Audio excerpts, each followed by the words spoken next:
Donc bonjour Valentin, donc on t'accueille dans le cadre de ton crowdfunding que tu nous proposes un nouveau jeu de rôle que moi je te connaissais pas avant que l'autruche, un amigos avec qui t'as fait une interview me dise ouais non mais va voir ce qu'il fait, c'est vachement bien puis c'est un amoureux des livres.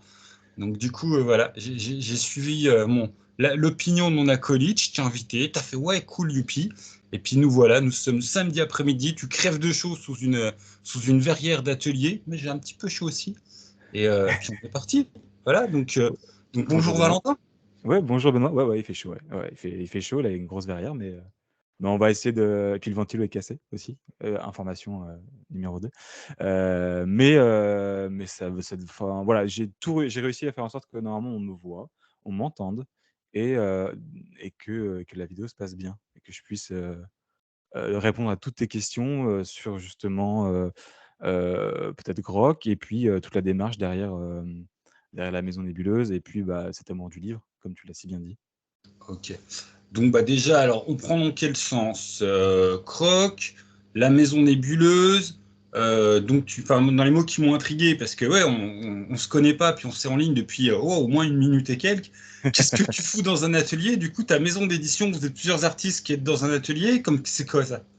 En fait, moi, à la base, j'étais enseignant. J'ai quitté mon travail d'enseignant. J'ai été enseignant dans le design graphique et l'art appliqué pendant 5 ans. Et ma dernière année d'enseignant, j'avais envie de faire autre chose. Et j'ai monté un collectif d'enseignants qui, du coup, avaient envie de trouver un atelier parce que des enseignants en design graphique, ou en design global, ils ont tous envie de mettre la main à la pâte à un moment. Et en fait, on s'est retrouvés un peu à chercher un endroit.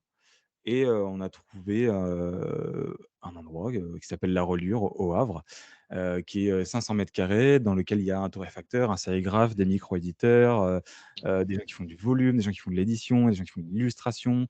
Bref, il y a beaucoup de monde et en fait, moi j'ai un atelier partagé, donc j'ai une cellule, on va dire ça comme ça, avec quelques camarades et en ce moment, il y a un déménagement puisqu'on on change de membre et là, je squatte l'atelier de quelqu'un d'autre, qui profite de cette super verrière, mais qui en été est un chauffage. Donc c'est bien l'hiver, mais un peu moins l'été. Mais j'en profite à fond et je suis pas chez moi. Chez moi, c'est vraiment juste à côté. Mais voilà, du coup, j'ai fait ça et en quittant mon travail, j'ai profité de ce lieu aussi, pour lancer ma maison d'édition. Voilà, elle naît là, quoi. Maison d'édition sur le livre en général, sur le jeu de rôle en particulier, qui rencontre ta passion pour le graphisme. Ouais, c'est ça. En fait, l'idée, c'était de faire en fait, moi, j'avais envie de faire des livres, depuis mon diplôme d'école d'art, qui commence à remonter un peu, mais j'avais envie de cette envie de questions autour de la fiction, de la narration, sans poser d'étiquette particulière. Tu vois? C'est tout ce truc de fiction, narration, comment on construit des livres, comment on augmente des livres, qu'est-ce qu'on peut voilà, enfin, il y avait pas mal de choses et puis, il y avait surtout l'amour du livre, de la technique du livre, de la reliure, de l'impression. Ouais, c'est des choses que moi j'adore et que je continue de cultiver et donc la maison, là, je l'ai construite de manière, à essayer de proposer des objets qui soient, alors là, du jeu de rôle parce que du coup, en fait, j'ai très envie d'y retourner, et d'essayer de proposer des choses et sûrement sur le plus long terme ou plus court terme, peut-être, de la fiction, et ça peut être sous plein de formes. Ça peut être sur du roman graphique, de la bande dessinée, une micro-revue avec des textes, que je trouve intéressants, en fait, la maison, elle est aussi, c'est un peu une excuse, pour moi, pour amener des gens à collaborer. Ça, c'est presque ça aussi derrière la maison d'édition, derrière ce projet, c'est, essayer déjà de faire des beaux objets. Enfin, beaux objets, je mets beau, quand en gros, recherché, pensé, abouti, plus que beau, parce que le beau, c'est subjectif. Donc de faire des objets et de les faire avec des gens avec qui j'ai envie de collaborer, quoi. Ok. Donc avant qu'on se mette à partir dans tous les sens sur c'est quoi le livre, c'est quoi un bel objet, c'est quoi la sensation du travail bien fait de l'artisan qui nous fait un joli bouquin, t'as un financement à vendre, donc présente-nous Croc, attaque les releases tout de suite. Ami release, OK. tu es visé. Je Voilà. les ouais, là, je les tape à la gorge. OK. Oui, alors, du coup, le premier livre que je lance avec cette maison d'édition, c'est un livre qui a une certaine ambition. C'est la traduction, et l'adaptation, visuelle et graphique du jeu Grok, qui a été à la base écrit par Lester Burton. Et ce travail, du coup, c'est un travail que je mène depuis plusieurs mois, afin d'aboutir à un vrai objet livre qui soit édité en 200 exemplaires, au minimum, hein. Si le financement fonctionne vraiment, on ira un peu au-delà, mais de manière toujours raisonnable.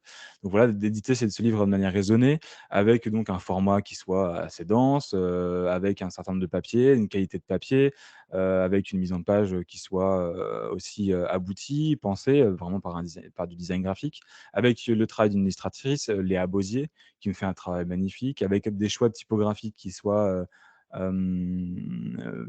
pas envie de dire inédits, mais qui soient originaux dans leur usage. J'ai eu la chance d'avoir les typographies de Jules Durand, qui est un jeune typographe, qui fait des choses merveilleuses et qui du coup m'a envoyé une typo que j'ai utilisée pour faire le titre, que j'utilise un peu partout dans l'édition et qui est magnifique, qui est vraiment un travail, presque, ouais, c'est vraiment un travail d'esthète, quoi. Il y a des notions qui sont presque pas percevables sans discuter avec Jules, quoi. Et d'autres typos qui du coup viennent, et en fait, c'est tout ce mélange-là, Grok, c'est ce mélange à la fois, dont les influences sont, OSR, FKR, donc c'est un jeu particulier avec des mécaniques assez denses, mais ouvertes, qui s'adaptent autant à des novices qu'à des experts. Donc vraiment cette volonté de publier, de donner à voir un jeu particulier, dans un environnement particulier avec, voilà tout ce que ça représente. Alors un jeu de science fantasy, c'est vrai que je le précise, mais c'est un jeu de science fantasy très ouvert, très grotesque. J'ai utilisé le mot grotesque parce que c'est ce qui rapproche le plus de ce que peut dire Lester Burton sur son jeu et sur l'utilisation du mot grok. C'est vraiment le grotesque à la française, et en plus on a De du ton gros. pitch, du petit communiqué de presse, effectivement, ça fait penser à Troïka. Pas du tout dans l'image, Ouais, bah, Troïka mais est une influence. ouais. Troïka, c'est clairement une influence de Lester Burton, il s'en cache pas. Je pense que, Troïka, Fate, 2 grosses influences. Ouais, on est vraiment dans la science fantasy telle qu'elle est publiée, par des petits éditeurs indépendants depuis une dizaine d'années, avec des petites propositions qui sont toujours un peu particulières, avec, des volontés esthétiques, voilà, il y a un truc un peu, que moi j'adore et que du coup j'essaie de cultiver avec ceci, ce choix. Au moment il y a tout le jeu, tout cet environnement de jeu et tout ce que nous on en fait, c'est-à-dire comment on choisit d'en faire un livre, comment je travaille avec l'illustratrice et avec Léa pour qu'elle me produise des illustrations qui soient les siennes, mais qui s'adaptent à l'environnement de Grog tel que nous on le perçoit, tel que nous on a envie de le donner, tu vois, avec bon, ces personnages qui sont très particuliers dans ce qu'elle a pu dessiner, mais c'est aussi le choix des couleurs, quoi, qui est aussi un choix technique. Je suis désolé, je bouge un peu mon écran parce qu'il est un peu. Mais bon, bref, le choix technique, donc l'impression en violet, en rose fluo et en vert, tu vois, c'est ces couleurs qui s'accumulent, qui se superposent, qui contrastent entre elles.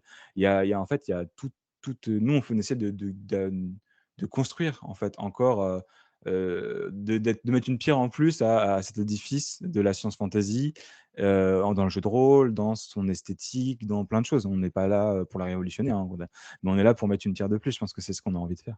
Tu vas m'engager comme marketeur. Donc, du coup, je résume, je fais le marketeur de la vidéo. Vas-y. Tu cibles les rôlistes, Oui. les amateurs d'objets livres, Ah bah ça et oui. effectivement, ouais, voilà, on est sur. Enfin, quand on parle, on sent il y a un travail. T'as le mot que généralement on n'aime pas dans le milieu, mais il y a un côté très élitiste avec un travail très peaufiné, très léché, des références. Voilà, enfin, on est. Ah, je vais tendre le bâton pour me prendre des coups de latte par certains, mais on n'est pas dans Vas-y. une prod Wizard of the Coast d'aider le plus large public possible. On est sur un truc. Oui, alors moi j'aime pas le mot élitiste parce que, en fait, Ah, ça m'étonne pas. toute la démarche derrière ce genre d'objet, c'est aussi de le rendre, d'une manière accessible. Moi, quand je limite l'objet, il n'est pas limité parce que je veux pas qu'un certain nombre de gens l'aient. En fait, au contraire, si, le financement fonctionne, je suis prêt à aller jusqu'à 500 exemplaires. L'idée de se limiter en termes d'exemplaires, c'est avant tout une idée écologique et économique. C'est-à-dire que, je travaille pas avec, la Chine.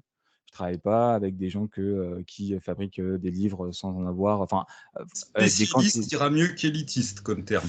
Ouais, ouais, beh, en fait, je suis dans l'idée aussi de redonner, tu sais, d'être dans ce mouvement, qui existe depuis des années, hein. Moi, j'invente rien, hein, d'être de ce même mouvement, de redonner aussi, une place à l'artisanat dans notre quotidien, en fait, tout simplement, qui est celui d'apprécier, d'avoir un objet qui soit, édité d'une manière, en fait, je dis raisonnée, tu vois? Parce que c'est le mot que j'ai trouvé pour parler de ça.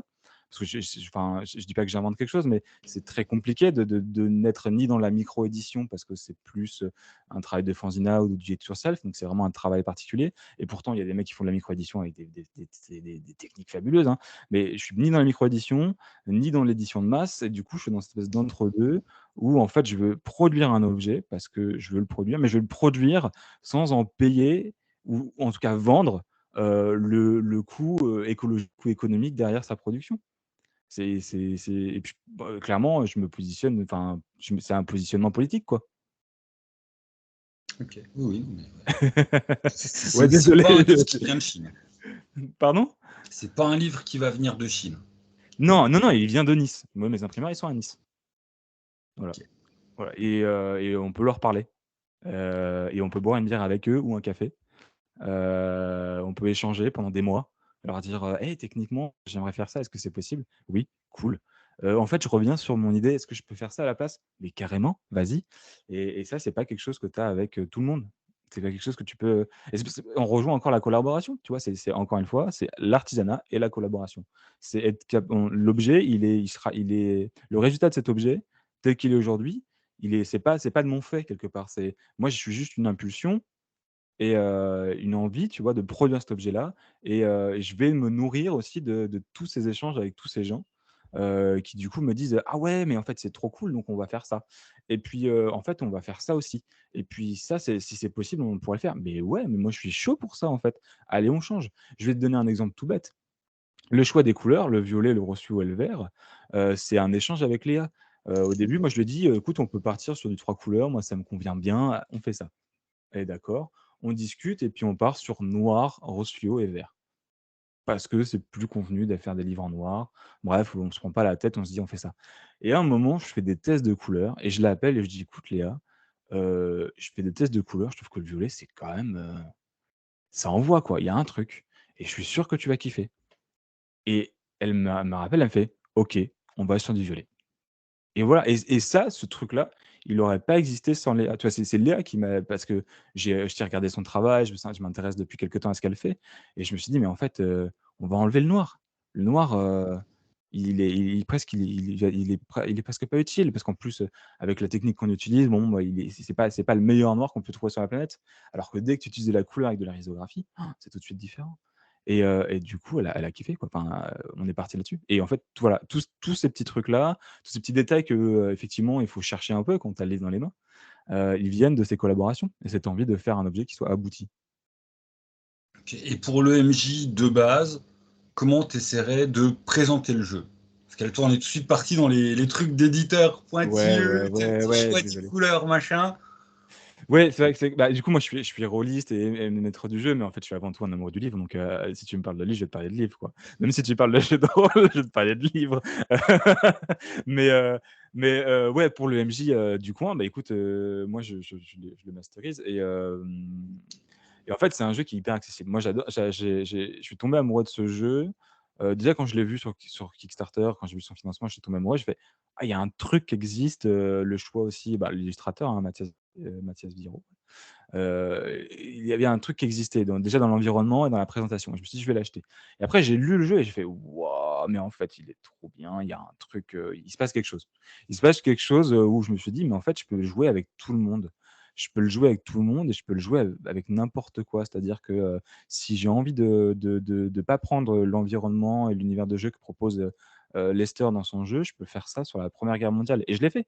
Je l'ai testé et il y a quelqu'un d'autre qui le fait actuellement, sur le serveur de Lester et en fait, c'est ça. C'est ce truc de je peux prendre le jeu, je peux prendre ce qui m'intéresse dans le jeu, limite apporter des trucs que moi j'ai envie d'apporter parce que je pense que c'est hyper adaptable. Tu sais, il y a ce côté hyper modulable, dans le jeu et en fait, il y a ce truc-là, en fait, c'est si tu veux jouer avec des novices, tu peux jouer avec des novices, tu prends les mécaniques de base et hop, c'est parti. On y va et puis au fur et à mesure, tu augmentes le jeu et si l'univers de science fantasy leur parle pas, c'est pas grave. Prends un univers proche du Seigneur des Anneaux si c'est ce qu'ils aiment et puis hop, tu y vas, tu fonces et puis de toute façon, toi, le but du maître du jeu, c'est pas de surtout dans ce genre de mécanique OSR, FKR, c'est pas de créer tout un scénario, avant de jouer, c'est de construire, le récit avec les joueurs. C'est de construire, tout le jeu en même temps que tu le vis et donc bah, si tu as envie de faire un truc avec de la science fantasy, de la fantasy, brute, de la dark fantasy, si tu as envie que ça se passe dans, un univers de manga, je sais pas, n'importe lequel, bah, tu peux te faire plaisir, tu peux l'adapter et c'est ça qui moi, m'a fait me dire parce qu'au début c'était pas du tout mon premier projet, j'ai d'autres projets, hein, qui vont arriver, mais c'est ça qui m'a fait dire à un moment où je me suis retrouvé face à cette espèce de masse de possibilités et je me suis dit: «Ce truc-là doit voir le jour». Il y Et a quand même un univers de base qui t'est donné. oui, en fait, le jeu, il a un univers de science fantasy qui est assez dense, qui est super intéressant, qui est beau, qui rejoint tout cet aspect grotesque de Grok, tu peux jouer à peu près n'importe qui, n'importe quoi, n'importe comment, avec des monstres, tu vois? C'est un univers de science fantasy, une planète qui est disloquée, avec une masse noire qui sort de cette planète, à moitié détruite, tu as du coup des morceaux de terre qui volent autour de la planète ou dans lesquels il y a des civilisations qui sont, plus ou moins en déclin ou en expansion. Il y a un grand, tu vois, je te fais des strates, hein, mais c'est le jeu est pensé comme ça, hein. Et il y a une grande station spatiale qui englobe une grosse partie de la planète, mais qui voit des rayons sur le sol. Enfin, il y a plein d'enjeux qui existent déjà et qui permet aussi d'illustrer tout ce système en fait. C'est aussi ça qui est intéressant, c'est que moi je le vois comme ça dans cet univers de jeu qui est super beau, qui a une super proposition, mais qui reste une proposition de science fantasy que tu pourrais retrouver un peu n'importe où quelque part, mais qui a quand même ces petites spécificités qui font qui colle au jeu en fait, qui colle à l'environnement un peu grotesque qu'a voulu mettre en place Lester Burton, et c'est hyper intéressant. Mais tu peux te faire des aventures. Il y a rien que là, tu vois, je te parlais de 4 strates d'endroits dans l'univers de jeu. Tu pourrais juste jouer dans une strate pendant déjà 10 heures avant de passer à une autre, et tu pourrais y jouer 20 heures, puis et encore et encore. Et le jeu te permet ça. Et le jeu te permet ça parce que le système te permet ça, en fait. Le système te permet, c'est ce que je disais, d'aller faire un peu tout ce que tu veux. Donc à partir du moment où tu poses des bases de récit avec tes joueurs, que tu poses, la cohérence, que tu la maintiens pendant tes parties, et ben tu peux explorer tout l'univers de Grok et même commencer sur l'univers de Grok et lui apporter, chacun peut lui apporter quelque chose, et tu peux, dévier, reprendre, piocher. Mais l'univers est super bien. Enfin, oui, l'univers de base est extraordinaire, et c'est ce qui fait aussi que, quand j'ai vu le système, je me suis dit: «Waouh, le système, il est génial, il faut que je le montre, il faut que j'en fasse quelque chose», et puis quand tu vois l'environnement auquel il est attaché, bah, obligé, il faut qu'il existe, et c'est de toute façon grâce à cet environnement de jeu que, nous, avec Léa, on arrive à proposer une esthétique particulière. Sans cet environnement de jeu, on n'aurait pas proposé, ces personnages avec ces espèces de caricatures, ces gros nez, ces grosses têtes, ces personnages étranges, hybrides. Ils n'existeraient pas sans cet univers, donc il est intimement lié au système, mais il sert surtout d'illustration. Mais il est beau, hein, vraiment, allez-y, il est tellement accessible, quoi. C'est ce qui, pour moi, c'est ce qui fait la beauté de ce jeu, c'est son accessibilité. Bah, du coup, qu'est-ce qui le rend, enfin, c'est quoi les mécaniques de base qui le rendent simple d'usage, accessible et puis modulable en fonction des imaginaires? Bah, je vais te faire un point assez rapide sur, les mécaniques, c'est pas la partie qui m'intéresse le plus, désolé. Mais, heu, mais en fait, donc tes personnages, ont, 3 caractéristiques, hein, mentales, physiques et sociales, qui sont représentées par un type de dés. Donc il y a des 4, des 6, des 8, des 10, des 12, des 20. Donc ça, c'est la première chose. Ensuite, ton personnage va avoir des traits, donc des caractéristiques immuables en quelque sorte, qui peuvent changer dans le temps, mais qui ne peuvent pas être enlevés en quelque sorte. Et ensuite, il a des items, et les items, ça va être tous ses équipements, ses connaissances, ses réseaux, enfin bref, tout ce qui peut disparaître en quelque sorte, tout ce qui peut être enlevé du personnage.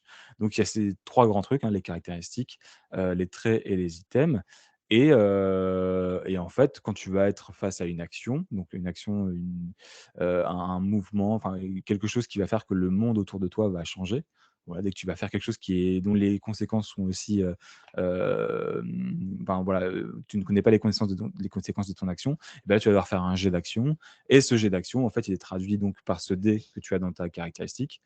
Donc, je sais pas, j'ai un D6 en physique, je dois pousser un objet, bah, tu sais que tu vas lancer un D6, et après tes traits et tes items vont te permettre d'avoir des avantages, donc de rajouter des dés à ton lancer pour, avoir, plus de chances de réussir.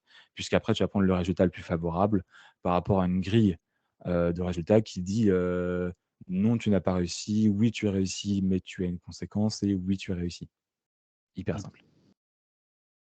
Voilà. Donc tu joues comme ça. Tu joues comme ça, et après tu as plein de petites règles secondaires, il y a du séquençage, donc comprendre les séquences, les choix des actions, et comment, créer de la tension dans ton récit en quelque sorte, enfin dans ton jeu, heu, en, heu venant, faire vraiment du séquençage d'actions, puis de résultats, puis de conséquences, actions, conséquences, actions. Il y a plein de petites règles comme ça.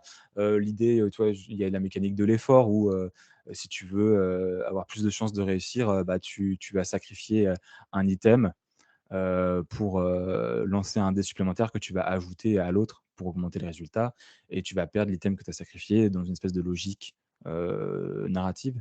Et voilà, il y a plein de petites choses comme ça qui s'accumulent. Mais tu vois, je t'ai donné les bases, et à partir de ces bases-là, tu peux faire ce que tu veux, quoi. Déjà, lancer des dés, des traits, des items, des caractéristiques, savoir lire le résultat du dé, c'est bon, tu peux faire n'importe quoi. Ok. Voilà. Donc du coup, maintenant, on va revenir. C'était important de faire la présentation Oui, du oui, jeu de non, rôle. ouais, ouais, c'est moi, et ça, c'est mon problème, tu vois, c'est que j'ai envie de faire du jeu de rôle, et parce que j'adore ça, mais dès qu'on parle de livre, je parle de livre, quoi. Maintenant, on va pouvoir parler de livres. Et puis voilà. Enfin, je trouvais ça important quand même de caler un peu, toi, la présentation du Bien sûr, jeu bien sûr. qui est actuellement en Comme cross. ça. Je te rappelle que t'es pas là dans le plaisir. Tu es dans ton moment campagne publicitaire pour ton financement. Ah merde, on m'avait pas dit. Excuse-moi. Non, mais t'as raison de resituer qu'en fait, je suis là aussi pour le financement. Je suis là pour financer un jeu, et c'est avant tout pour le jeu que les gens doivent. Enfin, c'est pas juste un objet qu'on achète, c'est aussi un jeu. Et tu raison, ce jeu, il est important, et en fait, je pense qu'il faut que j'arrive à transmettre l'amour que j'ai pour ce jeu aux gens avant même de transmettre l'amour que j'ai pour les beaux livres, quoi. Tu raison. Bah, après, à contrario, maintenant, il y a quand même un gros phénomène du on achète un jeu qu'on n'aura pas le temps de jouer, mais pour le plaisir justement du bouquin. Donc, je t'en prie, parle-nous du bouquin. Même si vous n'avez pas le temps de jouer à Grog, eh ben, vous pouvez quand même vous intéresser à l'objet livre, tout simplement, parce que c'est un objet qui est travaillé avec passion par des spécialistes. Ouais, par des gens qui sont ouais, j'ai envie de dire des experts ou des expertes dans leur domaine, ouais. Ouais, donc il y a bon, la traduction, c'est moi qui l'ai faite, donc j'ai passé je sais pas combien de mois à le faire, et puis j'ai fait relire par des traducteurs et tout ça, mais traduction, c'est moi, et j'aime beaucoup l'anglais, j'ai beaucoup de livres anglais. J'adore le jeu de rôle anglophone, hein, il y a vraiment des pépites. Je pense qu'on peut une petite je vais dévier un peu de la conversation de base, hein, mais de toute façon, ça va être une habitude. Je vais digresser. C'est franchement, quand je me suis avant de me lancer, c'est vraiment, enfin, ce qui a fait que j'ai plongé dans l'envie de produire des objets, c'est la découverte d'Exalted Funeral, tu vois? Je suis tombé face à leur site, à leur catalogue et à tout ce qu'il y avait, et j'ai fait: «Waouh, OK, on peut faire ça». En tout cas aux États-Unis, on peut le faire, et beh, du coup, il faut le faire.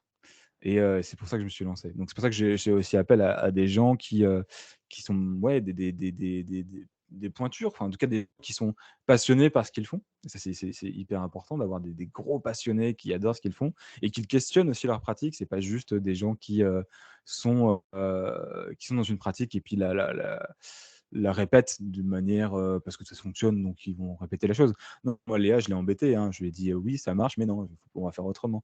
L'illustratrice, je l'ai embêtée un peu sur à la fois, son approche graphique, sur la manière de travailler. Je l'ai un peu titillée pour qu'elle puisse, aussi, proposer des choses qu'elle je dis pas qu'elle n'aurait pas proposées par elle-même, parce que ce serait très ambitieux de ma part de dire ça. Mais, des choses qui soient presque, uniques, ou en tout cas qui apportent une vraie dimension à Grok, qui lui donne une dimension, une autre dimension presque, parce que son travail devient autre chose, et du coup, ce travail est sur un autre support, son travail arrive sur autre chose, et du coup, il prend cette dimension, différente. Donc ouais, des gens, hyper intéressants qui font des choses, intéressantes, et même, Maison Rideau, hein, que j'ai contacté un peu par hasard et qui ont été les premiers à me dire: «OK, cool, dis-nous en plus». Ce qui est pas le cas chez beaucoup d'éditeurs, enfin d'imprimeurs qui font de la réseau, qui ont l'habitude, d'éditer, des objets de masse quelque part, enfin de la masse, on est sur de l'animasse, hein, on est sur du 300-500 exemplaires au maximum, mais qui ont l'habitude de produire des petits objets très rapidement. Et là, quand tu vas voir quelqu'un que tu leur dis: «En fait, mon objet, il est un peu plus gros que ce que vous avez l'habitude de produire, et j'attends des techniques un peu particulières, sans trop vous embêter, hein, je veux juste que ce soit comme ça, comme ça, comme ça». Bah, il faut que les personnes en face, elles soient au moins, intéressées, pas nécessairement par ce qu'il y a dans le livre, mais par la proposition du livre. Et c'était le cas, c'était les premiers à me dire: «OK, on y va, dis-nous en plus», et on en discute pendant des mois, et on arrive à son résultat. Donc c'est cet objet-là, je parle de ces 2 personnes-là parce que c'est les personnes qui ont le plus aussi, qui ont le plus échangé avec moi sur la production. Donc ouais, il y avait ce truc-là, et puis moi, la mise en page, j'ai passé, je sais pas combien de mois à faire des essais, à me dire: tel type de format, tel type d'objet, une colonne, 2 colonnes, illustration comme ça, illustration comme voilà, mais c'est des choses, c'est du jargon. Tu parlais d'élitisme, non, c'est pas de l'élitisme, c'est de l'artisanat. Professionnalisme. Ouais, mais je pense que ça veut pas dire que les autres sont pas professionnels, hein, qu'on soit d'accord. Je mets pas d'échelle de valeur Non, sur. non, mais c'est des termes de. Enfin, toi-même, je fais des petits trucs à mon échelle très à l'arrache sous Scribus, mais rien que ça, c'est quoi la typo qu'on prend, comment on se bat avec les couleurs, que ça passe chez l'imprimeur, et puis comment qu'on met la page. Enfin, oui, c'est des trucs qu'on est confronté dès qu'on fabrique un livre, quoi. C'est ça. Et l'idée, c'était pas de. Enfin, je sais que c'est important, mais c'est pas de proposer un objet élitiste. Je crois que c'est là où il faut que peut-être que ça peut. Le mot est sorti, donc je me dis que ça doit Non, exister dans certains. Non, mais ça doit exister dans certaines inconsciences et en réalité, je pense que certains, doivent voir cette démarche comme ça et en fait, c'est pas qu'il faut pas, c'est bien, ça questionne aussi, ça me remet moi aussi en question sur mes choix, mais c'est pas en tout cas, ce n'est pas pensé de manière élitiste, c'est pensé de manière, raisonnée. C'est celle d'être capable de produire un objet qui puisse être respectueux de tous ces acteurs en fait, du début de l'intention, même du texte de base. C'est-à-dire que je crois des acteurs actrices ouais, du projet, la première chose que j'ai fait, c'est aller voir Lester Barton et lui dire: «Ah, j'ai envie de le traduire, mais j'ai pas envie de prendre ton livre. J'ai envie de faire quelque chose à moi». Et c'est ça aussi pour moi la démarche raisonnée dans sa production. Alors je dis pas que le faire, c'est pas bien, hein. J'ai financé récemment, enfin j'ai backé Arc Doom. Donc non, il y a pas de problème avec la traduction, et on regarde le travail d'une auteure ou d'une autrice, tu vois? C'est bien aussi, mais j'avais c'est Toi, pour t'avais moi, envie de le faire, tiens. ouais, en fait, c'est ça, c'est ce que je dis, je l'ai déjà dit, enfin, quand j'en parle, c'était de proposer un regard. En fait, toi, de rajouter une pierre à l'édifice, de proposer un regard. En fait, c'est ça, la démarche qui est derrière moi. C'est pas je cherche pas à révolutionner quoi que ce soit, je cherche pas à prendre la place de qui que ce soit. En gros, ma démarche, elle est honnête, elle est juste de proposer un regard, une production, qui est faite par un certain nombre de personnes, tu vois? Et qui aiment leur métier et qui donc, seront, quoi qu'il arrive, et j'en suis certain, très fiers de l'objet qu'ils vont produire à la fin. Et c'est ça, en fait, que j'ai envie de proposer. C'est pas, et c'est pas pour autant que je mets cette démarche au-delà d'autres démarches. Parce qu'il faut, proposer, plein de formes de production, d'édition. Il faut proposer un vrai panel, une vraie diversité de production, en fait. Si on arrive à vraiment à proposer ça et je pense que parfois moi, tu vois, c'est ce qui me manque un peu dans le jeu de rôle. Alors, c'est vrai que du coup, moi, je découvre un peu le jeu de rôle francophone parce que je suis replongé avec le jeu de rôle anglophone. Donc je redécouvre un peu aussi toutes les parties francophones du jeu de rôle et parfois, j'ai l'impression, en tout cas en termes de vitrine, qu'on manque un peu de diversité de propositions. Et il y a des gens qui se positionnent dans cette diversité et qu'on devrait mettre peut-être pas plus en avant, mais à qui on devrait donner autant la parole. Et je parle pas de moi, hein, je parle d'autres personnes là. Moi j'ai de la chance de t'avoir et et de pouvoir en parler et d'avoir suscité quelque part avec ce que je propose, des intérêts ou des questionnements et en fait, c'est trop cool d'avoir cette tribune juste en ayant une démarche, tu vois? Mais il y a déjà des diversités qui existent et il faut continuer à essayer de les mettre en avant et que ce soit à la fois dans, des grosses productions, des grosses traductions qui doivent voir le jour parce que ça permet aussi à chacun de trouver, son bonheur dans le monde du jeu de rôle et je pense que, tous en tant que passionnés de jeux de rôle, c'est ce qu'on cherche aussi à offrir aux autres. C'est-à-dire quand on parle de jeu de rôle à quelqu'un et qu'il nous fait une moue un peu d'incompréhension, on a envie de dire: «Mais attends, attends, attends, tu es en train de louper un truc, tu sais pas de ce que tu loupes» et de pouvoir lui proposer des objets qui lui parlent, c'est une nécessité, je pense, dans des médias, en fait. Tu vois, comme il y a autant de diversité de chaînes télévisées ou de contenus sur YouTube ou autant de livres dans les bibliothèques. Et puis, éviter les monopoles, c'est éviter, une poignée de personnes en profitent. Ouais, non, mais là, j'étais parti dans autre chose dans ma tête, mais Désolé. non, non, mais par rapport à ce que tu disais, j'aimerais bien un autre terme qu'élitiste, parce qu'élitiste, ça fait, ouais, ça connote péteux, quoi. Mais Oui, et c'est des quand démarches même, que enfin, toi, il y a une démarche qui s'oppose à la consommation de masse, quoi. À la oui, mais production. Parce que sinon, tu ferais des elfes à moitié à poil dans du Medfan classique. Et puis voilà, parce qu'on sait que, enfin, c'est con à dire, hein, mais c'est ce qu'ils vend. Oui, c'est ça. Oui, moi, oui, ouais, je pourrais essayer de vendre ça, mais c'est vraiment pas mes valeurs. Alors après, je dis pas que les valeurs des autres sont pas bien, hein. J'insiste, j'adore dire ça parce que je suis vraiment, enfin, voilà, moi, je veux poser mes valeurs personnelles sur ces objets-là. Je pense que avoir la volonté de créer une maison d'édition, c'est aussi avoir la volonté toi, je parlais de positionnement politique tout à l'heure, c'est aussi de se dire, moi, ma démarche dans la vie, c'est ça. Si je produis quelque chose, il faut que cette démarche, elle soit pas équivalente, mais qu'elle résonne en fait, qu'elle fasse écho à tout ce que je dis. Moi, je te dis, moi, j'achète très peu d'objets. Moi, je disais à ton collègue justement que j'avais depuis quelque temps réduit ma consommation de biens, que j'essayais d'acheter des objets culturels différemment. Et en fait, moi-même, tu vois, donc mes bibliothèques sont réduites. Enfin, j'essaie de choper des éléments qui me plaisent, qui me parlent et que j'ai envie de garder toute ma vie. Et en fait, c'est ça qui arrivait presque en premier dans cette maison d'édition avant même de savoir ce que j'allais mettre dedans. C'était OK, ces livres-là, je veux les produire de manière à ce qu'ils n'aient le minimum d'impact sur nos environnements économiques et écologiques. Ça, c'était hyper important. Et je veux que les gens, quand ils achètent cet objet-là, ils se disent OK, je l'achète parce que je sais que je vais le garder. Je sais qu'il est assez singulier, qu'il me parle assez pour qu'ils ne finissent pas dans un coin oublié chez moi ou qu'ils ne finissent pas dans une benne à ordures, tu vois? C'est vraiment ça, tu vois? Même quand je dis: «Je travaille pas avec la Chine», c'est parce que j'ai pas envie de travailler avec la Chine, parce qu'il y a des choses très intéressantes à faire avec eux et j'ai fait des devis chez là-bas et je sais très bien quel prix ça coûte. Mais je me voyais pas produire 100 000 exemplaires pour que 50 000 terminent à l'incinérateur ou dans un océan, en fait, tout simplement. Je crois que c'est hyper important de le dire. C'est une démarche et c'est pour ça que le mot élitiste me gêne parce qu'en fait, c'est pas. Je comprends pourquoi ce mot-là arrive, en fait, parce qu'on arrive avec des spécificités techniques. Donc, tout de suite, il faut un certain vocabulaire ou il faut une certaine culture, peut-être, pour accéder à ça. En fait, c'est faux déjà. Non, allez, donnez-vous les moyens d'y aller et vous irez et il y aura toujours des gens pour vous accompagner. Donc, ne vous bloquez pas à la moindre petite peur d'incompréhension. Faites-le pas, pour tout, hein, pas que les livres. Et je me suis perdu. Mais voilà, c'est pour ça que le mot élitiste me gêne, c'est parce qu'on n'est pas dans de l'élitisme, on est dans de la raison. On est dans, OK, on produit un objet, comment on fait pour que cet objet, il soit le moins impactant, possible sur, tout plein de champs? Pas à jamais j'ai des collègues qui arrivent. Bonjour. Pas à jamais avec des enfants. Bon. Pardon. Bonjour les enfants. Ouais, c'est ça. Salut. C'est samedi à l'atelier, c'est beaucoup plus familial.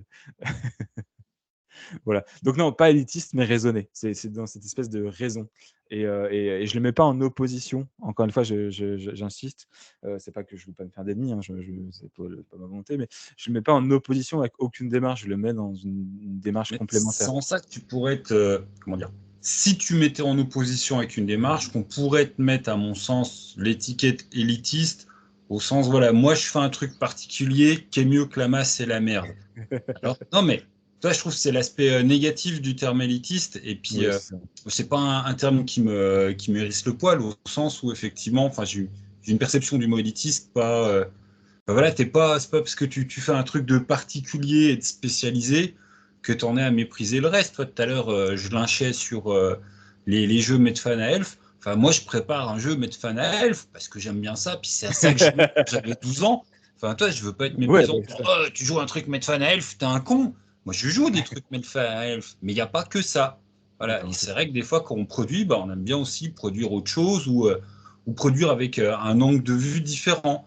J'ai produit un truc qui s'appelle Moraxeniac, un machin pour des dessins. Il n'y a pas plus. Mais je suis allé dans mon délire. Enfin, toi, mon méchant, il a des toilettes. Le repère du méchant, bah, elle a une salle de bain parce que c'est une humaine, donc elle se lave et puis elle a des WC parce que c'est une humaine, bah, alors elle fait caca. Enfin, c'est con. Mais Oh non! voilà. Non, mais Oui, oui. j'aimais bien reprendre le gros cliché du Medfan, seulement se dire, bah, c'est des vrais gens. Donc un vrai gens dans sa chambre, et bah, en fait, il a un niveau d'hygiène et puis il mange. Donc il a une cuisine, le méchant. Et un frigo. Voilà, il n'a pas juste son trône de méchant qu'il attend les héros pour leur dire maintenant on va se taper. En fait, Ah bon? Oh oui. il a un écosystème. Enfin bon, voilà, je OK. pars en vrille. Mais tout ça pour dire que oui, je suis bien d'accord que vouloir faire un truc particulier et de qualité, ça ne veut pas dire mépriser tout le reste et que moi c'est meilleur et que vous c'est de la merde. Voilà. Ouais, surtout que c'est pas du tout ma démarche, donc je crèverais à l'intérieur vraiment qu'on me colle cette étiquette, quoi. Vraiment, ce serait c'est vrai que c'est pour ça que j'ai l'impression voilà, d'être un peu, énervé là-dessus, mais en fait, vraiment, je crois qu'à l'intérieur, fondamentalement, on me colle cette étiquette, je le vis très mal, quoi. C'est pour ça que j'en veux pas. Mais c'est bien. Après, j'allais reciter les inconnus, mais dites non aux étiquettes. Mais enfin, bon, on s'en fout, les rêves de papy, quoi. Mais voilà, c'était. Non, mais c'est bien que tu sois au clair sur ton positionnement et puis que je n'induis pas de fausse compréhension de ta démarche, toi, par mes propres interprétations et mon propre vocabulaire. Non, non, mais oui, tu vois, pour continuer sur la lancée, tu vois, la démarche de la transparence, c'est clairement, mon objectif, quoi, si quelqu'un tu vois, me dit comment tu fonctionnes, tout ça, bah, moi, je le donne, tu vois? Tu vois, je vais te dire très vite sur les 4 000 € du financement, tu vois, pour être tout à fait clair, moi, c'est pour ça que je dis la transparence. Je dois être, en gros, il y a, Léa, on s'est arrangé pour que là, elle ait au moins 1 300 €, ce qui est pas énorme pour tout le travail d'illustration qu'elle fait, d'ailleurs. L'impression, ça va me coûter entre 2004-2005 et puis après, c'est les frais de port, quoi. Donc je me paye même pas sur cette édition-là, mais je me paierai pas tant que l 4 000 € sont atteints. Ouais, moi je c'est une démarche, pas élitiste parce qu'elle ne cache rien. Elle est, totalement transparente, tu vois? Je peux donner mon prix de production à la fin. Là, je te donne juste des chiffres parce qu'en fait, il y a encore des petites choses à préciser à la fin du Kickstarter, au moment où on va te rentrer dans une production à 100. Là, on va dire que l'objet, il est acquis à 90. Léa, elle va avoir, quoi qu'il arrive, une somme d'argent, tu vois? Il y a aussi ça, tu vois? Il y a aussi, moi, je travaille avec des gens et je les paye, tu vois? Je sais que le Kickstarter ne fonctionne pas, Léa, je vais la payer quand même. Ça va être mon argent, c'est pas grave. Ça s'appelle le jeu de l'entrepreneuriat, mais je vais la payer et tout ça, je le dis et c'est de la transparence, quoi. Pour moi, c'est c'est hyper important dans la démarche de production des objets. Ouais, non, ça me rappelle une réflexion d'un autre éditeur qui. Ouais, enfin, bon, on s'en fout. Mais bah, il y a eu. Ah, si, il faut que j'aille au bout de mes machins. Ouais, ouais, vas-y, comme ça je peux Il y a discuter. eu. Enfin, toi, sur le côté, les artistes qui utilisent Midjourney, tout ça. Et bon, bah forcément, ouais, tout le monde pas trop content. Et j'ai eu une réflexion d'un éditeur que je cacherai secret, qui n'était pas du tout pour l'utilisation massive du tout de Midjourney, tout ça, qui a quand même fait une réflexion, je trouve, pertinente. Il disait, ouais, mais enfin, on les paierait mieux, ils seraient peut-être moins incités à se foutre de notre gueule. Et j'ai trouvé ça, mais excessivement pertinent. Puis toi, le côté autocritique, quoi. Lui-même, il est éditeur, machin. Mais ouais, voilà, on les paierait mieux. Il y en a peut-être deux, trois qui se foutraient moins de nous à nous refiler du mid-journée en nous faisant payer plein tarif, quoi. Enfin, Ouais voilà, j'avais trouvé ça assez classe. Comme. et en fait, si tu regardes le gros problème, enfin, moi, du coup, je le vois au plus large, c'est qu'on va dans les contrats des maisons d'édition, en fait, les maisons d'édition classiques, elles te font des contrats avec des droits d'auteur qui vont être calculés au nombre d'éditions qui sont produites. Donc, pour qu'on paye correctement un illustrateur, par exemple, et ben, on va le faire en fonction du nombre d'éditions produites. Si on ne le fait pas avec une sorte de faire-valoir, enfin, du coup, de rémunération à la prestation de service. Si on le rémunère avec des droits d'auteur, et ben, en fait, on va devoir produire peut-être 100 000 exemplaires pour que le chiffre à peu près correct de la paye de l'illustrateur ou de l'illustratrice soit correct. Et en fait, on est dans un espèce d'engrenage comme ça où chez des gros éditeurs, on est obligé d'atteindre un certain nombre d'éditions qui seront jamais vendues, hein, qu'on est d'accord, ils vont aller à l'incinérateur pour 50. C'est presque sûr. Il y a une, il y a une, il y a une enfin, voilà, il y a toute une politique de destruction du bouquin, il faut se renseigner, c'est une aberration, c'est une aberration économique et écologique. Et du Bah coup, on se ça, retrouve limite, dans parle-en, parce que je pense qu'il n'y a pas grand monde qui en a conscience, quoi. ouais, bah, il faut savoir, en fait, c'est tout bête, mais il faut savoir que, du coup, il y a, dans les contrats qu'on a avec les maisons d'édition, il y a toute une partie sur justement la mise à la destruction, voilà, des éditions qu'on produit. Moi, je l'ai sur mon maison d'édition parce qu'en fait, sont des termes, enfin, dans mes contrats, moi, je l'ai mis aussi parce qu'en fait, ce sont des tenants des contrats de maison d'édition, il faut les poser. Mais, la mise au pilon, voilà, elle existe dans plein d'éditions et il y a plein de maisons d'édition qui, alors en plus, je vais te parler d'autres choses après, mais tu vois? Ouais, qui du coup produisent à des échelles, monumentales, donc font imprimer, dans des dans à l'autre bout du monde. Donc tu vas payer moins cher un produit parce qu'il est imprimé ailleurs. Par contre, tu vas le faire venir en bateau, ou en avion, enfin bref. autre chose. Tu vas le faire venir en France, puis après tu vas le vendre, et puis tu vas avoir des gros stocks dans des gros hangars. Donc tu vas louer des hangars qui vont te servir à rien d'autre que stocker des livres. Et donc, bon, encore ça, on peut en discuter. Si on mutualise les choses, ça peut être intéressant. Enfin, bref. Et en fait, au bout de X années, dans le contrat, c'est marqué, et ben, il y a une partie de ces trucs-là, s'ils ne sont pas vendus, qui vont être tout simplement détruits.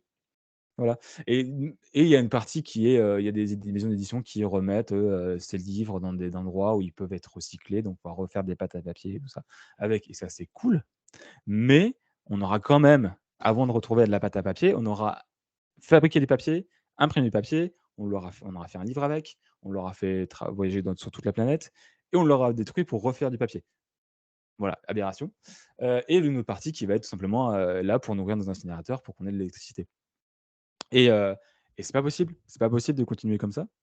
Alors c'est un positionnement politique personnel, hein, mais c'est pas possible de continuer comme ça parce que c'est un système qui, en plus d'être une aberration économique et écologique dans le temps, est une aberration vis-à-vis de tous les acteurs et les actrices du livre. C'est-à-dire qu'on sous-paye des auteurs pour faire des livres en quantité massive qu'on va détruire. Et le pire, c'est qu'on les détruit vraiment. Je veux dire, comme c'est dans le contrat, on les détruit. On pourrait les donner à des écoles, à des institutions culturelles, on pourrait en faire dons au bout d'X années à des lieux pour que tout le monde ait accès à la culture. Non, on les détruit. Donc ouais, non, ma position, elle est raisonnée parce que, même si j'arrive pas à payer, comme j'aimerais payer mes illustrateurs, mes illustratrices, et bah, parce que pour moi, ils méritent des salaires, enfin, c'est des fous passionnés et ils méritent des choses, ils méritent des considérations, bien plus élevées, mais au moins je les paye de manière, logique par rapport à la production que j'ai. Et ça, bah, il va falloir que ça s'installe, quoi. Vraiment. Je suis peut-être un des rares zozos à le dire, je pense pas, hein, je pense qu'il y a pas mal d'autres gens engagés dans ces trucs-là. Mais il faut que ça s'installe, quoi. Et demandez, si vous êtes c'est une question qui vous intéresse, demandez aux gens qui produisent des livres, à qui vous achetez des livres, comment sont produits ces livres. Parce que quand on voit que, des grosses productions, tu vois, on peut parler de grosses productions, de gros jeux de rôle qui sont traduits et qui sont produits en français, et qu'on voit qu'ils sont des belles ventes selon ces gros éditeurs, ça va être du 500 exemplaires. Les gars n'ont pas fait 500 exemplaires. On le sait, on le voit, le livre à 400 pages, full illustré en quadricomie avec cette grosse couverture rigide. On sait qu'il n'est pas imprimé en France. On sait qu'il est imprimé dans un endroit et que pour que ce soit économiquement viable, il n'est pas imprimé à 500 exemplaires, il n'est pas imprimé à 1000, il est imprimé à notre échelle. Donc la question de qu'est-ce qu'il arrive de ces milliers de livres. Alors je pense que on n'est pas non plus dans Ouais, le on est luxe. obligé d'imprimer plus pour que le moins soit rentable. Exactement. Voilà, j'ai besoin de vendre 500 exemplaires, je ne vais pas en imprimer 500, je vais en imprimer 2000 pour avoir un coût de production du bouquin où j'aurai des marges. Ouais, et encore 2000, c'est que dalle, hein. On va pas se mentir. Quand tu fais de la grosse production et quand tu es gros éditeur, 2000, c'est rien, quoi. C'est un petit chiffre. Tu vois, moi, avec mes 200, je suis vraiment, je suis dans la micro-édition, clairement. Mais ouais, pour vendre 500 exemplaires, je pense qu'il t'en faut au moins 5000 pour que ce soit intéressant. À l'échelle du livre et tout ça, tu vois, je balance pas de nom d'éditeur parce que ça m'ennuie, tu vois, parce qu'ils font des démarches bien et puis que j'achète aussi ces livres, tu vois, quelque part. Mais Oui, oui, non, puis le but, c'est pas de dire c'est toi le méchant, parce que quelque part, enfin, non, c'est ça, tout le monde il est un petit peu prisonnier d'un système. Voilà, exactement. on Non, va non. souligner les aberrations du système et non pas ses esclaves. Non, non, non, non, effectivement, il faut surtout pas être dans un système de culpabilisation du consommateur, hein. Le consommateur, souvent, il consomme, ce qu'il a envie parce qu'il en a envie, et qu'il n'a pas nécessairement toujours les clés de compréhension du produit qu'il consomme. Donc ça, tu vois, encore une fois, bon, c'est à lui de faire le premier pas pour s'intéresser à ça, mais c'est aussi à d'autres d'engager la discussion sur ces sujets-là. Voilà. Mais du coup, comment on en arrivait là déjà? L'élitisme, Ouais. ça doit tout à fait déraper. Ouais, ouais, voilà. Mais on s'éloigne vraiment du jeu de rôle, hein. Je suis navré, hein, si vous Non, êtes là non, pour le mais jeu de rôle. non, mais de toute façon, voilà, le 1, 2, 3, le contrat jeu de rôle, c'était présenté qu'effectivement, le financement, c'était en ce moment, de quoi il parle le jeu. C'est pour ça que je t'ai emmerdé sur le premier quart d'heure à ce qu'on ressente Mais là-dessus. Après, c'est interview de plaisir, fais-toi plaisir, je me fais plaisir. Toi, j'ai ça repeint en rouge là avant ce soir, mais on s'en fout. Voilà, on ouais. se prend notre temps pour nous, on parle de ce qu'on veut, puis après on retournera à Ouais, nos ouais. vies et puis nos obligations. Ouais, on fout le feu au capitalisme et on retourne dans nos ateliers. Ah, mais t'es pas au courant, je suis en décroissant. Moi, j'habite à la campagne, là. demain, il faut que j'aille tomber pour mes chèvres faire la clôture. Non, mais Alors moi, je continue d'habiter en ville, par contre. C'est vrai que je fais un gros citadin, je suis désolé. Mais du coup, j'ai pas nécessairement l'usage de la voiture au quotidien, quoi. Ça va être mon truc, tu vois, moi. Pas de voiture, du vélo tout le temps. Mais oui, c'est ça, c'est des modes de vie, hein, clairement, hein. Mais voilà, enfin, moi, je sais que voilà, ma démarche, elle est là parce que c'est aussi à ma hauteur, en fait. C'est tout bête, mais tu vois, tu te positionnes dans un milieu professionnel, tu as envie c'est pour ça que j'ai quitté l'éducation nationale. Moi, je me suis quitté l'éducation nationale parce que j'ai trouvé que c'était une aberration sur plein de points. Et j'ai fait, OK, je pourrais, face à cette institution, moi, je me suis senti démuni. Et je me suis dit, je pourrais rien faire, je préfère partir. Il y a des gens qui restent et qui combattent encore ces institutions qui font n'importe quoi. Et respect à eux, vraiment. là, je pense qu'il y en Mais a quelques-uns qui te regardent, hein. ouais, ouais, ouais. Ouais, ouais, bravo. Vous êtes vraiment des fous. Vous êtes des fous de continuer et je vous respecte énormément. Moi, j'ai préféré partir du navire. Euh, mais, euh, hum, mais ouais, du coup, moi, c'est ça. J'agis à mon échelle aussi. Tu vois, c'est hyper important. J'ai un projet professionnel que je veux monter, que je veux construire, que je veux continuer, enfin, que je veux élaborer et que je veux qu'il ait du sens. Je veux qu'il ait du sens parce que c'est un engagement que je fais au quotidien. Je passe clairement, avec tout ce que je fais, là, je suis tout seul dans la maison d'édition. Je passe peut-être 50 heures semaine à travailler. Donc, autant que ces 50 heures, au-delà de faire en sorte qu'elles deviennent un gagne-pain, que je puisse acheter au moins ma nourriture et de quoi m'habiller, il faut aussi qu'elle soit, que que cette démarche, ce gagne-pain, il devient, qu'il ait du sens dans mon positionnement politique, quoi, qu'il apporte quelque chose, quoi, qu'il apporte au moins au débat, qu'il ne clôt pas, qu'il soit pas une solution, parce que c'est pas ma volonté, mais qu'il soit, encore une fois, une pierre, tu vois, une pierre de plus. Moi, j'aime bien cette expression Grog, c'est ta première pierre. Grog, c'est ma première pierre, ouais, ouais, ouais, si tu veux parler des autres pierres. Ah bah si tu veux, et c'est donc un ouvrage raisonné. Putain, je sais pas mettre pause sur Skype, fais chier, je serais bien allé me chercher un café. Tu sais que nous, Ah, je te dis, moi je suis avec un torréfacteur, donc nous le café il est extraordinaire. ah ouais, il doit pas être dégueulasse. Ah non, il est juste là en plus. Ouais, tais-toi, méchant. Ouais, bon après il y a des quand il torréfie toute la journée, l'odeur du café à la fin, on a un peu marre. C'est pareil, enfin, toi on parlait d'attitude écolo, moi le café c'est mon prochain grand combat, réussir à toi arrêter, parce que je produis pas mon café, il vient par bateau de l'autre bout du monde, Ouais, ou alors je tu suis vois, pas cohérent avec moi-même, quoi. tu te achètes des productions qui sont plus intelligibles et qui sont plus partie de l'artisanat. Tu vois, nous, le torréfacteur qu'il y a ici, c'est pas un industriel.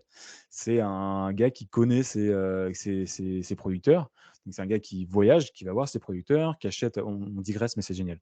C'est un gars qui donc voyage, va voir ses producteurs, négocie avec eux les prix. Donc, il leur achète leur café, genre peut-être 10 fois plus cher que les gros groupes que tu connais. Heu et en plus, bah, les gars, s'ils ont produit, ils ont produit. S'ils ont pas produit, c'est pas grave, il va avoir un producteur voisin. Enfin, du coup, son café ne c'est jamais le même, tu vois? C'est toujours des trucs qui s'adaptent d'année ou de mois en mois ou d'année en année en fonction des producteurs, de leur production, en fonction de leurs besoins dans leur vie. Enfin bref, voilà, un café déjà dont le producteur, tu le connais ou la productrice, c'est vrai que c'est beaucoup de producteurs, mais ou des productrices. Tu connais les personnes avec qui tu travailles, donc hop, lui, le café, il le récupère, hop, en plus on est sur on est au Havre, donc on est près d'un port, donc facile pour aller choper du café. Donc tu as tout, hein, tu as autant de cafés de grosses industriels que de petits cafés. Donc lui, il va chercher son café, puis après, il le torréfie ici, il est stocké, bien stocké, puis il est torréfié à la demande, tu vois, les stocks, ils ne s'écoulent pas, enfin, il ne fait pas 100 kilos à l'heure, tu vois. S'il fait 100 kilos la journée, c'est extraordinaire, tu vois. C'est parce qu'il y a une grosse commande pour un client Ouais, qui mais je suis un extrémiste, toi ça reste du café qui a pris le bateau, et ça me... ouais, mais alors pour qu'on ait du café, il va falloir attendre quelques années que le réchauffement s'installe un peu plus.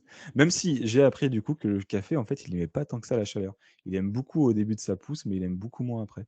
Voilà, petite anecdote culturelle et Ouais, non. scientifique. Mais difficile de faire son café, hein, franchement, bon courage.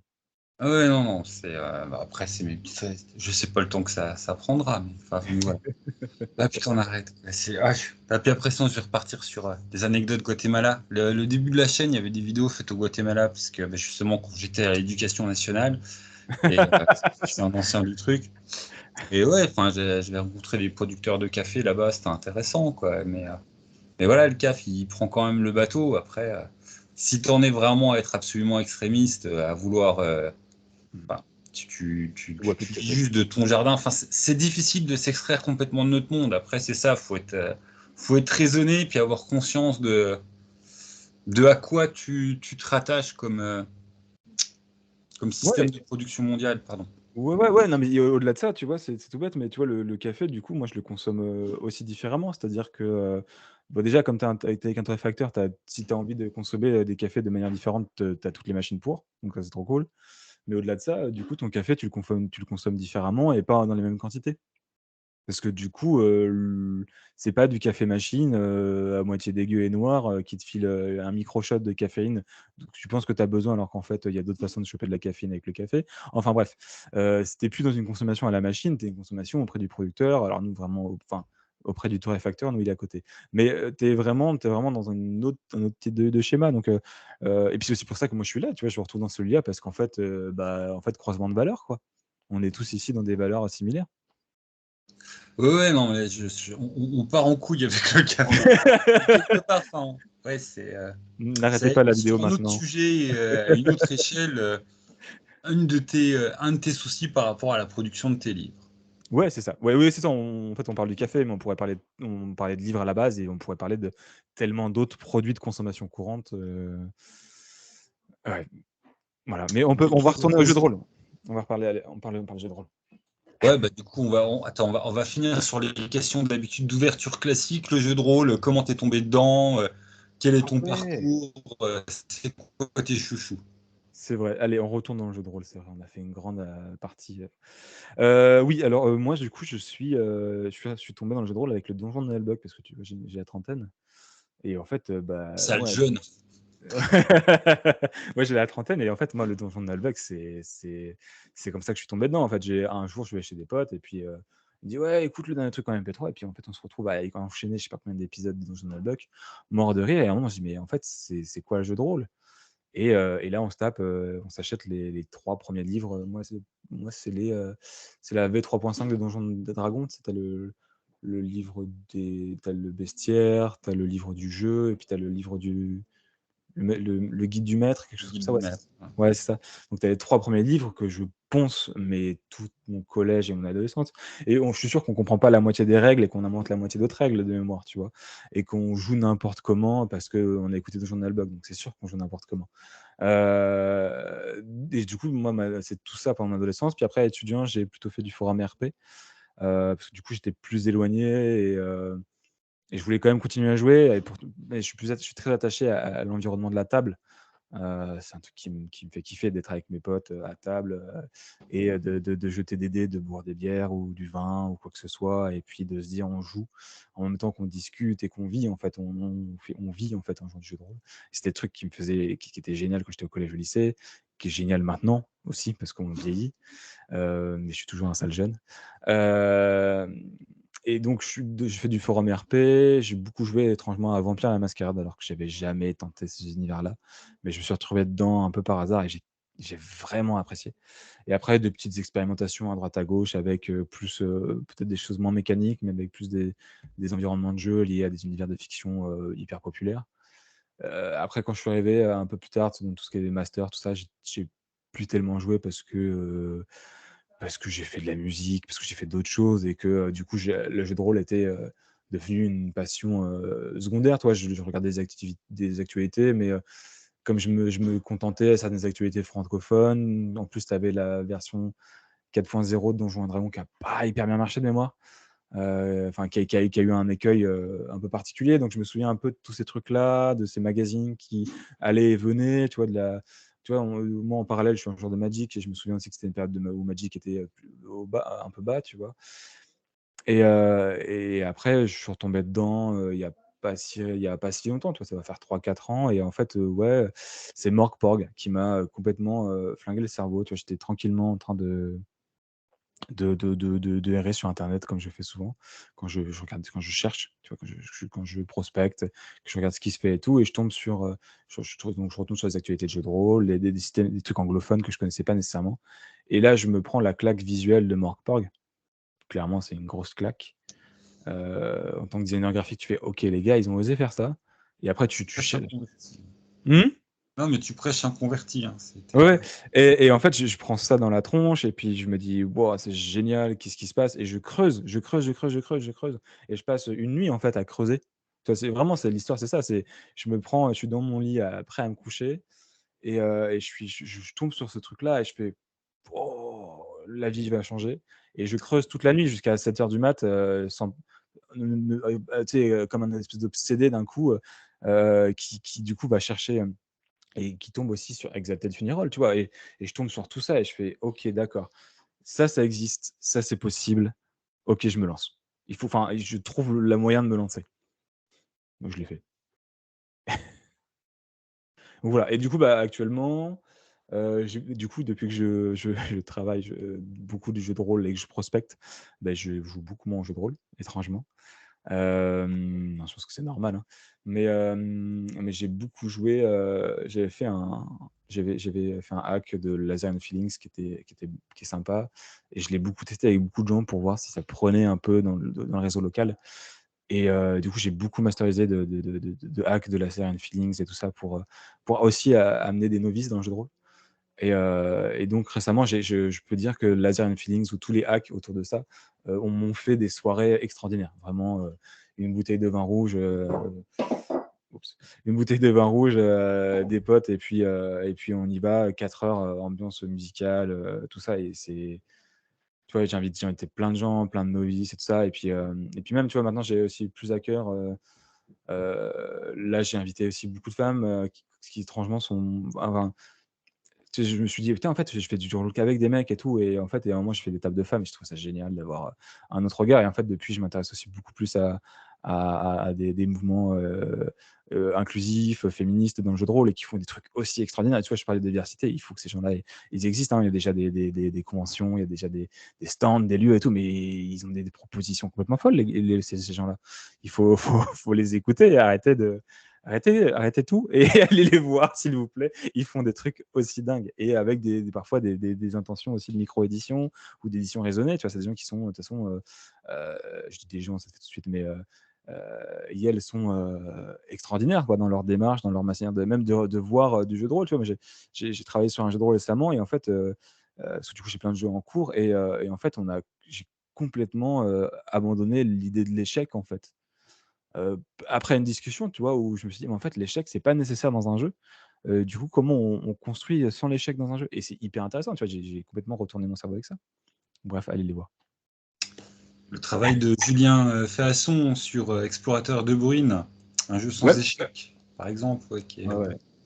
Typiquement, les jeux sont bah, voilà, mais voilà et c'est pas parce que c'est un jeu sans échec que c'est un jeu sans sacrifice et c'est là que c'est beau, tu vois?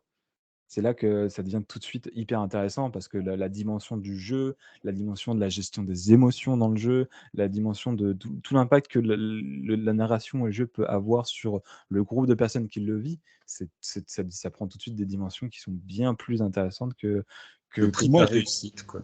ouais, ouais, ouais et puis, ouais, le prix de la réussite, ouais, j'aime beaucoup. Bien joué, je vais le garder. C'est- Mais mais ouais et du coup, j'ai découvert tout ça et en fait, c'est ça qui me fait qu'en ce moment, je vis le jeu de rôle. Bon, pour finir sur ce truc de qui je suis au niveau du jeu de rôle, je suis le type qui un jour est tombé dans un puits sans fond, du jeu de rôle indépendant et qui, depuis ne cesse de faire des rencontres, qui viennent, bouleverser son regard sur le jeu. Oh, c'est une jolie conclusion. Hop, c'est Ouais. la garde. D'habitude, je demande le mot de la fin, mais en fait, là, je te laisse plus parler parce que c'était un joli mot de la fin. Donc, je te garde en privé, puis j'arrête la vidéo. Salut les gens, jouez bien.